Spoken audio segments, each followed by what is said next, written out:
Bonjour à tous bien-aimés, nous sommes sur la troisième vidéo de notre série sur le salut.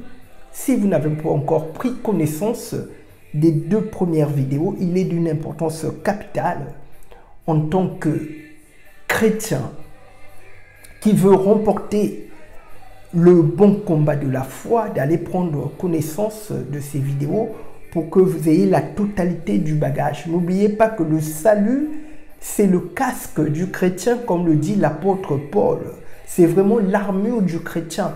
Sans le salut, le chrétien ne peut remporter les combats de cette terre. N'oublions pas que nous sommes dans une guerre. Donc, les marches à gravir pour pouvoir accéder au salut. Première marche, repentance. Mon frère, repentance, ma soeur. Tu quittes ta vie de débauche, de péché, de fornication, toutes ces choses-là. Deuxième marche à gravir, tu reçois le Seigneur et Sauveur Jésus-Christ dans ta vie et tu marches sur ses traces. Tu lis la Bible. La Bible va te permettre d'avoir connaissance de tes promesses et tu vas avoir une connaissance approfondie de ce qui est écrit au sujet du Seigneur Jésus pour que tu puisses marcher sur ses traces.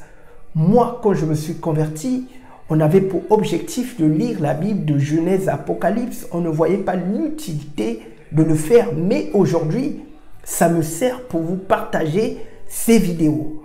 Donc, une fois que tu as gravi ces marches, tu passes par la nouvelle naissance. Et une fois la nouvelle naissance établie, tu passes par les eaux du baptême. Une fois que le baptême établi, et enfin la mission, tu fais des disciples, tu prêches l'évangile aux autres, tu confesses de ta bouche que Jésus est Seigneur. Le salut n'est pas silencieux. Comme il est dit dans Romains 9, 10, c'est en confessant de la bouche qu'on parvient au salut. C'est en croyant dans son cœur qu'on parvient à la justice.